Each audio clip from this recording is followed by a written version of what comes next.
Mónica María Martínez Sariego es profesora titular en el Departamento de Filología Hispánica, Clásica y de Estudios Árabes y Orientales de la Universidad de Las Palmas de Gran Canaria. Doctora en Filología Hispánica con premio extraordinario, su labor investigadora se centra en la tradición clásica en la literatura hispánica, con especial atención a los tópicos literarios, los mitos greco-latinos y su recepción en la literatura moderna y contemporánea.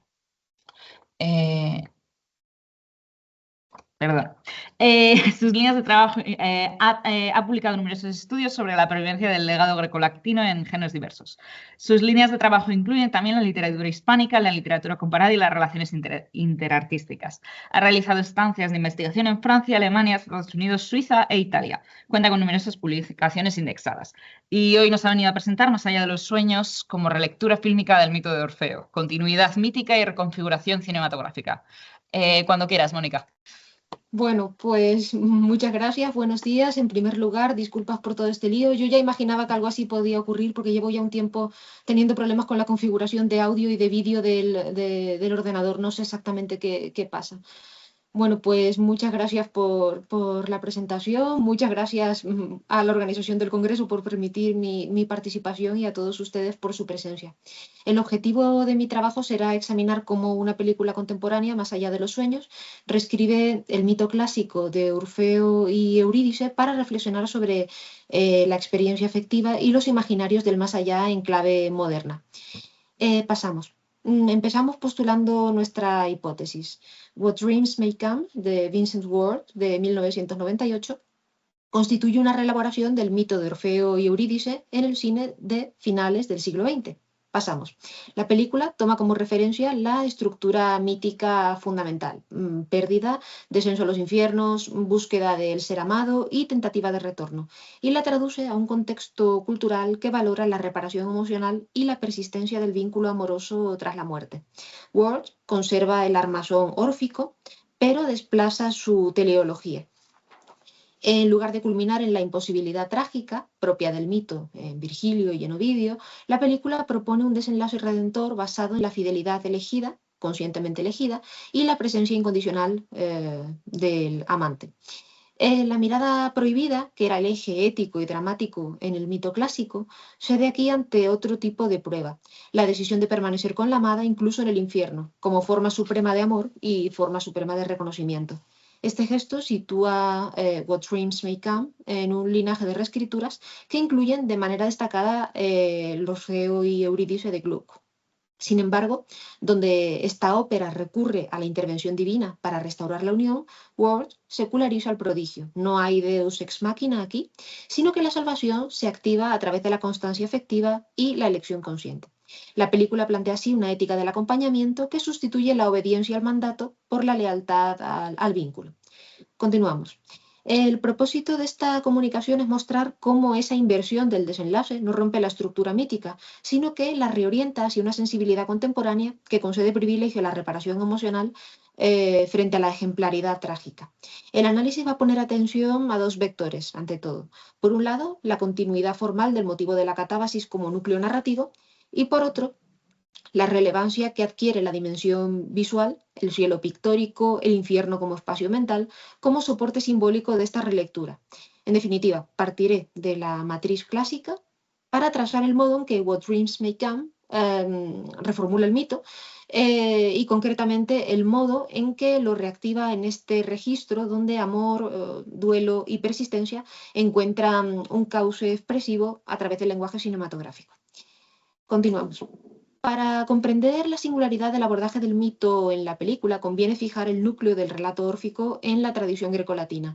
En su formulación clásica, Virgilio, Geórgicas 4, Ovidio, Metamorfosis 10, el mito articula una secuencia perfectamente reconocible, que ya hemos enunciado: pérdida, descenso, condición para el regreso y fracaso en el umbral.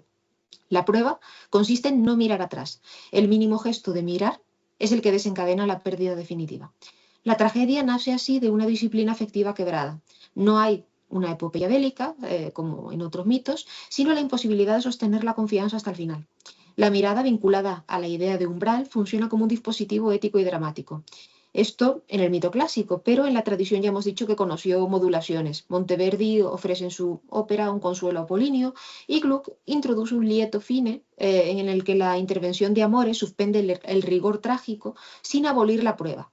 Este precedente abre la posibilidad de invertir el destino final de la pareja sin alterar el armazón mítico. What Dreams May Come asume y respeta la estructura órfica, pero desplaza la fuente de la salvación. No hay agente divino, sino decisión humana.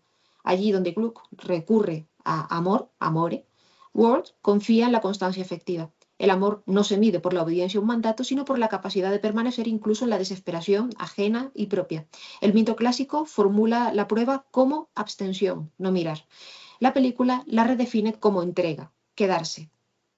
La ética del deber cede a la lógica relacional del amor, la ética de la presencia activa. No se trivializa el legado órfico, sino que se reinterpreta desde una sensibilidad que entiende el vínculo como acto electivo y solidario. Pasamos. En ese cruce entre tradición mágica y horizonte reparador se sitúa la película What Dreams May Come como reelaboración contemporánea seria y consciente del mito.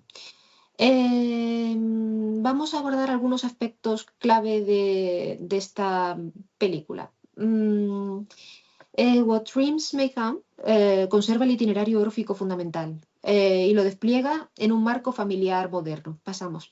El argumento supongo que es conocido, si no lo repasamos. Chris Nielsen, pediatra, pierde a sus 2 hijos en un accidente. 4 años después, muere él mismo también en la carretera, en un túnel, tratando de asistir a un accidentado. Su esposa Annie, que es pintora, incapaz de sostener ese cúmulo de pérdidas, se suicida y queda atrapada en un infierno autoengendrado. Chris decide entonces atravesar todos los límites ontológicos para encontrarla.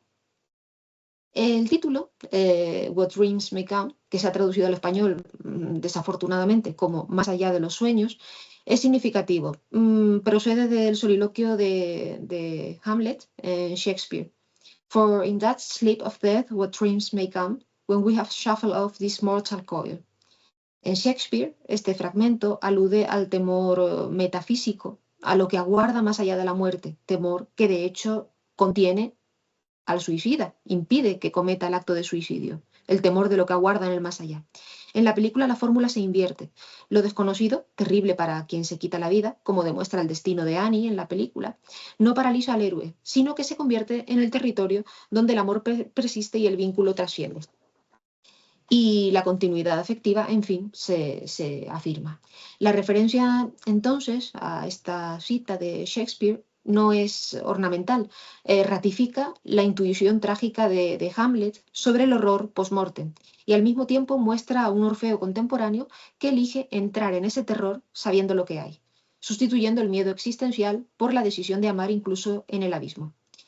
La estructura de la película es inequívocamente órfica, ya lo hemos dicho, un amante desciende al inframundo por amor y trata de restituir la unión. Pero hay variaciones. Con respecto a la configuración del más allá, conviene subrayar en primer lugar que el cielo no es universal, sino propio, particular, singular. Adopta la forma del mundo interior de cada personaje. Pasamos a la siguiente. Para Chris, el cielo es un cuadro húmedo y maleable pintado por su esposa. Ese es para él el símbolo del paraíso. Pasamos. Para su hija, en cambio, se configura como el móvil infantil que tenía en su habitación y que contemplaba con su padre antes de morir en ese accidente. Una primera variación decisiva con respecto al mito radica en el motivo del reconocimiento. Donde Orfeo se enfrenta a poderes externos, Chris debe aprender a reconocer a los suyos en nuevas formas. Pasamos. Albert, su primer guía en el más allá, se presenta como el mentor afroamericano de su padre en el hospital. Pero en realidad es su hijo Ian. Y adquiere esta forma porque Ian cree que a él, a este mentor, su padre lo respetaba de verdad y él no se sentía tan respetado por su padre. Siguiente, Leona, su segunda y joven acompañante, es en realidad su hija Marie, que asume rasgos de azafata oriental porque durante un viaje familiar había percibido que su padre admiraba a una. Ambos, el hijo y la hija, encarnan las formas en las que desean ser vistos. Finalmente, pasamos a la siguiente, el guía del inframundo figura psicopómpica, es en realidad su mentor, Albert. O sea, la primera figura, en realidad, Albert correspondía a su hijo y el mentor realmente aparece bajo esta figura de carácter psicopómpico. En suma, el más allá es proyección afectiva, no lugar teológico. La tecné de Orfeo era el canto y la fuerza de Cris es la mirada que reconoce y sostiene en ese reconocimiento. Pasamos a la siguiente. La segunda variación afecta a la prueba final.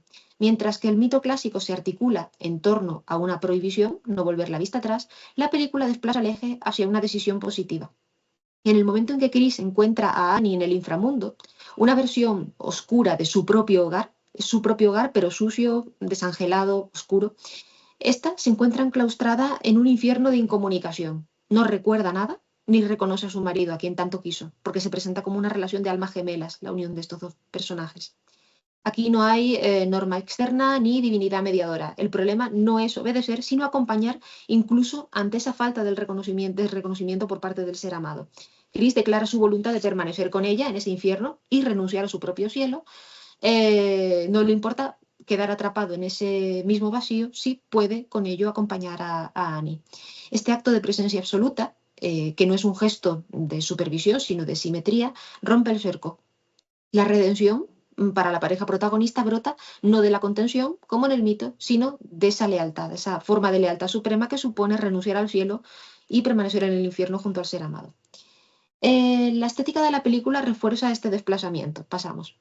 En la forma, ya hemos dicho que el cielo adopta para Cris la forma pictórica de un cuadro húmedo, maleable, donde la materia responde al contacto y se expande como un óleo vivo.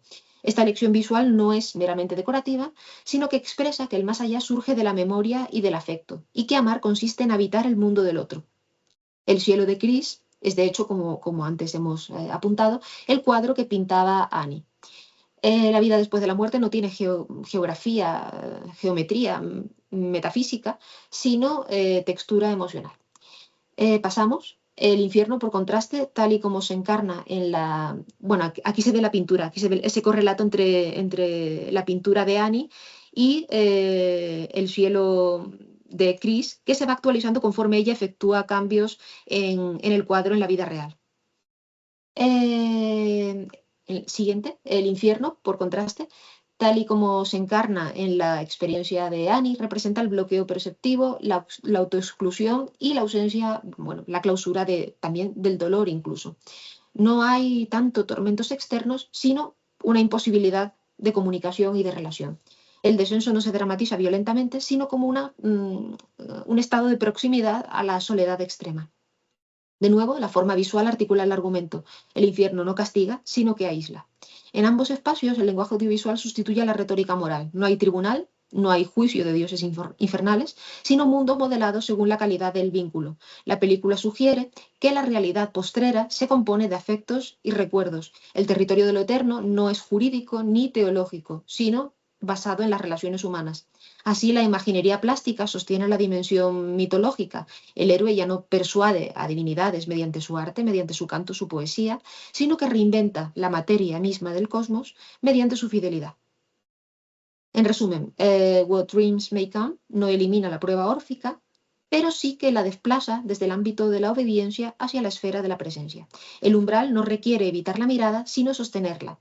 La catábasis se mantiene, pero el criterio que decide el resultado ya no es la disciplina del héroe ante una regla, sino su capacidad para compartir el peso de la pérdida.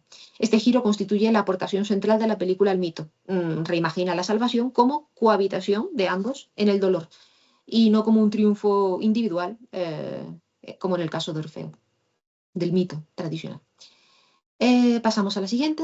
El recorrido que hemos efectuado nos permite concluir, y con esto acabamos, que What Dreams May Come no opera como una mera traslación cinematográfica del mito de Orfeo y Eurídice, sino como una rearticulación consciente de su lógica profunda. La película conserva el esqueleto narrativo, ya lo hemos dicho, pérdida, descenso, tentativa de rescate, y al hacerlo mantiene reconocible la gramática arquetípica del mito. Sin embargo, modifica el núcleo de sentido que lo vertebra. Donde la tradición clásica sitúa la prueba del amor en la obediencia a una regla trascendente, la película desplaza el eje hacia una ética de la presencia. El fracaso ya no procede de una mirada prohibida, sino que la salvación depende de la voluntad de permanecer junto a la amada incluso en el extremo psicológico de la desolación. La fidelidad sustituye a la disciplina y el acompañamiento reemplaza a esa obediencia a los dioses. Así el relato abandona la dimensión normativa y se adentra en un paradigma afectivo donde el vínculo se justifica por su propia fuerza electiva. Este giro encuentra, como apuntábamos al contextualizar el mito, un precedente ilustre en la versión operística de Gluck, que ya introdujo la posibilidad de una resolución positiva. La diferencia fundamental radica en la fuente de ese milagro. En Gluck es una instancia divina la que restaura la unión, el dios amor, y en Ward la elección humana, no un don sobrenatural, es el que genera la condición del retorno y del reencuentro. Esta secularización del lieto fine de Gluck no banaliza la estructura mítica, sino que la actualiza a un horizonte cultural en que la noción de salvación se entiende como resultado de la persistencia emocional y no como concesión de una autoridad exterior. Desde un punto de vista formal, la película refuerza esta lectura mediante una construcción visual, como ya hemos visto, coherente. El cielo pictórico de Chris y de todos los personajes cuyo cielo llegamos a ver como una proyección de la memoria de los lugares más amados en vida. Y el infierno como clausura de toda percepción y todo sentimiento. Este cielo y este infierno articulan en imágenes la primacía del vínculo afectivo.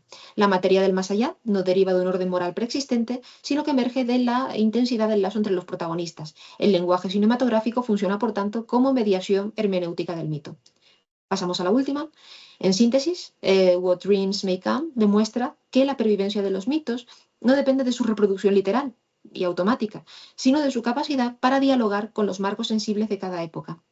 La película no desactiva el componente trágico del modelo órfico, pero sí lo traslada a otro terreno, al terreno de la elección afectiva, y lo resuelve en un horizonte de redención que refleja, en última instancia, una sensibilidad contemporánea marcada por el deseo de reparación y continuidad emocional. La catábasis persiste en todos sus aspectos. Lo que cambia es la finalidad del regreso. La mirada ya no condena, sino que salva en cierto sentido, porque la presencia del ser amado es la que consigue la salvación para los dos. Y bueno, esto sería todo. Muchas gracias por su atención y quedo a su disposición si tienen cualquier sugerencia o pregunta. Muchas gracias.